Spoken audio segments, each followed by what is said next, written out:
नमस्कार, मैं हूँ सारिका पंकज। आप सबके लिए साहित्य तक पर हर रविवार को कालजयी कहानियां लेकर आती हूँ। आज की कहानी में क्या है, आइए जानते हैं। कहानी का नाम है होठों के नीले फूल। लिखा है प्रियंवद ने। बूबा के होठ बिल्कुल लाल थे और बूबा को मौत बहुत अच्छी लगती थी। बूबा हमेशा बहुत धीरे धीरे मरना चाहती थी। जाड़े की कुनमुनी धूप जिसे पूरे बदन पर रेंगती है ना, बिल्कुल उसी तरह बूबा मौत को छूना चाहती थी। तुम मेरा गला दबा सकते हो?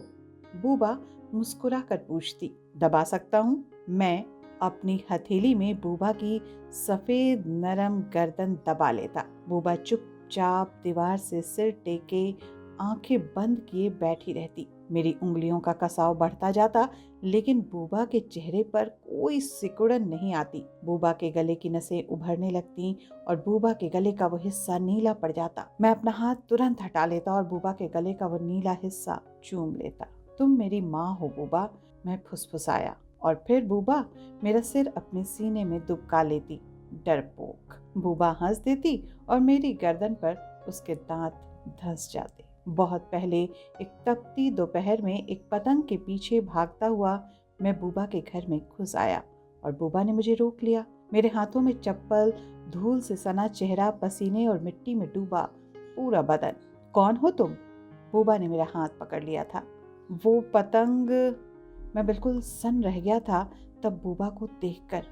कहानी किस्सों के पन्नों से फड़फड़ाती जैसे कोई राजकुमारी निकल आई है। गोरा मुंह, लाल होठ और लंबे बाल। हंसती तो फूल झड़ते हैं, रोती है तो मोती। आंखें उदासी से कढ़ी हुई। इतने गंदे संदे घूमते हो, माँ नहीं डांटती? माँ नहीं है। इतने छोटे हो और माँ नहीं है। बूबा की आवाज भीग गई थी और बूबा ने मुझे अपने बिल्कुल पास खींच लिया था। तुम रोज आओगे मेरे पास? क्यों? क्योंकि तुम्हारी आंखें बहुत अच्छी हैं, बिल्कुल सैटनिक ब्राउन।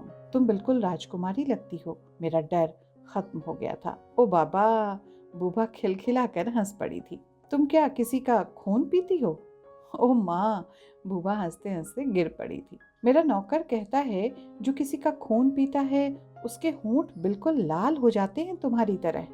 बूबा फिर मेरा हाथ पकड़कर खींचती हुई अंदर ले गई थी। मेरे हाथ पैर धोकर उसने मुझे न जाने क्या क्या खिलाया। सीने से लगाए न जाने कितनी देर दुलारती रही और मैं उस तपती दोपहर में अपने अकेले बचपन को हथेली में बंद किए धीरे धीरे पिघल कर बूबा के अंदर सिमट गया था। उसके बाद मैं रोज आता रहा। शाम होती और मैं भागता हुआ बूबा के घर पहुंच जाता। बूबा तभी नौकरी से वापस आती हाँफती हुई। बाबा की दवा के पैसे बचाने के लिए 1-2 मील पैदल चलकर आती वो। बूबा अपना काम करती रहती और मैं कमरे की दहलीज पर चुपचाप बैठा बूबा को देखता रहता। बूबा खाना बनाती, कपड़े धोती, बिस्तर लगाती, बाबा को खिलाती, दवा भी देती और फिर सुलाती भी थी। न जाने कितनी देर हो जाती। कभी कभी मैं ऊँघने लगता, चौंकता तब जब बूबा हिलाती। सो गया क्या? बूबा वहीं बैठ जाती। मैं जाग जाता। इतनी देर कर देती हो, कल से नहीं आऊंगा। नहीं बाबा नहीं। बूबा मेरा चेहरा अपने हाथों में भरकर अपने लाल होठ मेरे माथे पर रख देती। कल से देर नहीं करूंगी बस। और फिर मेरा सिर खींचकर अपनी गोद में रख लेती। थोड़ी देर में बूबा की उंगलियां मेरे बालों में, गले में, सीने पर और एक बेचैनी के साथ घूमने लगती। साथ ही साथ बूबा हमेशा चुपचाप कोई किताब भी पढ़ती रहती थी। अक्सर खलील जिब्रान की कविता द ब्यूटी ऑफ डेथ। मेरे गाल पर जब कोई बूंद गिरती तब मैं चौंकता। तुम रो रही हो बूबा? मैं उठ बैठता। बूबा अपने आंसू पोंछ लेती। ऐसा क्यों होता है? सुख आदमी को छूता हुआ क्यों निकल जाता है? उसे अपने में समेटकर जम क्यों नहीं जाता, बर्फ के सिल्ली की तरह? मैं कुछ समझ नहीं पाता। बूबा को टुकुर टुकुर देखता। बूबा फिर मुझे अपने सीने में दुबका कर बड़बड़ाते हुए वहशियों की तरह चूमने लगती। सुख केवल कोई क्षण होता है रे, मेरा वही क्षण है तू। मेरा दम घुटने लगता और मैं फिर उसी तरह पूरे का पूरा पिघलने लग जाता। तुम मेरी माँ हो बूबा? हाँ, मैं तेरी माँ हूँ। बूबा फपक कर रो पड़ती। मैं वैसे ही बूबा के सीने पर सिर रखे लेटा रहता और मेरा चेहरा बूबा के आंसुओं से भीगता रहता। और तब मैं सोचा करता अपने नौकर की बात। वो राजकुमारी जितना रोती थी उतने ही उसके बाल लंबे होते जाते थे। बूबा के बाल इसलिए लंबे हैं क्योंकि बूबा हमेशा रोती है। जमीन का वो टुकड़ा बिल्कुल लाल हो जाता था। गुलमोहर सारी रात बरसते और उसकी पंखुड़ी पंखुड़ी से जैसे वो टुकड़ा खून से भीग जाता, बिल्कुल बूबा के होठों की तरह। जमीन के उसी सुर्ख टुकड़े के ऊपर हम बड़े होते रहे, मैं, बूबा, मेरे अंदर का आदमी और बूबा के अंदर की औरत। जानते हो मुझे और तुमको किस चीज ने जोड़ा है? बूबा पूछती। नहीं, नहीं जानता। अपने होने के बेमानीपन ने, अपने अस्तित्व की निरर्थकता ने। न जाने तब कितनी रात बीत चुकी होती। बूबा हमेशा तब ऐसी ही बातें करती। हम दोनों एक दूसरे के कंधों पर सिर रखकर रोते हैं रे, एक दूसरे के अकेलेपन को चुपचाप कुतरते हुए। यही वो जमीन है जिस पर हम दोनों मिलते हैं। मैं बूबा का हाथ अपने हाथों में ले लेता, बिल्कुल सूखी झुर्रियों वाला हाथ। बूबा के पूरे बदन से उसका हाथ बिल्कुल अलग था, जैसे किसी बूढ़ी औरत की हथेली काटकर बूबा के हाथों में जोड़ दी गई हो। तुम्हारा हाथ ऐसा क्यों है? मैं बूबा के हाथ की उभरी नीली नसों पर उंगली फेरता रहता। हाथ हमेशा दिल की तरह होता है। बूबा हंस पड़ती। तूने कभी ऋग्वेद का गीत सुना है? बूबा मुझे अपने पास खींच लेती। कौन सा? यम और यमी का गीत? नहीं, मैंने नहीं सुना। जानता है तू, यम और यमी भाई बहन थे। एक दिन यमी ने यम से पूछा, तू मेरा कौन है? भाई, यम बोला। तेरा धर्म क्या है? यमी ने पूछा। तुझे सुख देना, यम बोला। मुझे रति सुख दे, यमी ने याचना की। बूबा, मेरा हाथ कांप गया। डरपोक, खिलखिलाकर हंस पड़ी बूबा। देहातीत होकर सोच एक बार यमी की इस बात को, फिर जीवन दर्शन बना ले, अपने जीवन के सारे मूल्यों का आधार। बूबा, हाँ रे, यमी की इस बात से अचानक उसका जीवन कितना बड़ा हो गया है, कितना उन्मुक्त, व्यापक और स्पष्ट। ऐसा नहीं है क्या? वो दृष्टांत तो स्वयं में एक दर्शन है। यमी की दृष्टि कितनी निर्भीक और विस्तृत है, जीवन के छोटे छोटे टुकड़ों में उत्तीर्ण। तुझको इसलिए बता रही हूँ कि केवल तुझसे ही तो बोल पाती हूँ, फिर तुझे तो अभी बहुत बड़ा होना है। सत्य का अन्वेषी तटस्थ दृष्टि अभी से सीख ले। लेकिन पाप, धत, अगर पाप और पुण्य सत्य हैं तो सुख कुछ भी नहीं होता रे। और अगर सुख सत्य है तो पाप पुण्य का कोई अस्तित्व नहीं है। सुख की नित्यता तो हम निश्चित ही जानते हैं, इसलिए पाप पुण्य कुछ भी नहीं। तो यमी की स्थिति? हाँ, यमी की स्थिति मान्य है। यमी के जीवन की स्पष्टता मेरा आदर्श है। और रिश्तों का धर्म? रिश्तों के नाम जीवन को बहुत छोटे छोटे घेरों में बांध देते हैं। आंखों में कपड़ा बांधे बैल की तरह आदमी उन्हीं घेरों में घूमता रहता है। ये गलत है। एक बार में आदमी क्या सब रिश्ते नहीं भोग सकता? क्या मेरे और तेरे रिश्ते का कोई नाम है? क्या मैं तेरी सब कुछ नहीं हूँ? माँ, दोस्त, बहन, बोल। हाँ बूबा। मैं बूबा की हथेली की नीली नसें चूम लेता। तुम मेरी इकलौती आस्था हो, मेरी रक्षिता हो, मेरी कल्याणी। मेरी आवाज कांपने लगती। बूबा मेरी निगाहों में तब न जाने कितने ऊपर उठ जाती। ज्ञानी, गंभीर, ममत्वमयी बूबा। आ चलें। बूबा उठ जाती। गुलमोहर की सुर्ख पंखुड़ियां बूबा के बालों में उलझी हुई होती। एक बात पूछूं बूबा? मैं ठहर जाता। फिर यम ने क्या किया? उसका कोई महत्व नहीं है रे। देह का अस्तित्व तो कुछ क्षणों का होता है बस। अच्छा बूबा, तुम जो कुछ कहती हो क्या सचमुच उतना उन्मुक्त होकर कर सकती हो? शायद। बूबा हंस देती। अपनी बूबा को समझा नहीं क्या? समझा तो बिल्कुल नहीं। रोज नई बूबा को देखता हूं ना। बूबा खिलखिला पड़ती। You Satanic brown. और फिर मेरी गर्दन में बूबा के दांत धंस जाते। कभी कभी मैं सोचता हूँ कि बूबा इतनी चुप क्यों रहती है, क्यों ऐसी बातें करती है जो मुझे समझ में बिल्कुल भी नहीं आती। एक दिन बूबा ने मुझे बताया था, मेरी पूरी देह मुर्दा ख्वाबों से गुथी है रे। और जब कभी उन ख्वाबों में कोई ख्वाब करवट लेता है तो मैं बिल्कुल चुप हो जाती हूँ, कहीं वो ख्वाब जाग न जाए। बूबा रो पड़ी थी फिर, और तब मुझे बूबा के पूरे बदन पर मरे हुए सपने फैले दिखाई पड़े थे।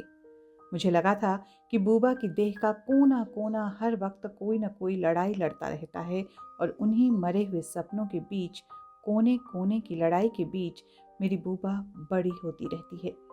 उसके बाद मैंने कभी कुछ नहीं पूछा। मैं जानता था बूबा किसी ज़मीन का कोई ऐसा टुकड़ा चाहती है जिस पर बूबा अपने पाँव रख सके। थकी हुई हाँफती हुई बूबा अब और नहीं लड़ना चाहती, और इसलिए ज़मीन वो टुकड़ा कभी यमी की स्थिति होती, कभी खलील जबरान की द ब्यूटी ऑफ डेथ, और कभी मैं। बूबा उस रात सर्दी से कांप रही थी। अंदर चलें?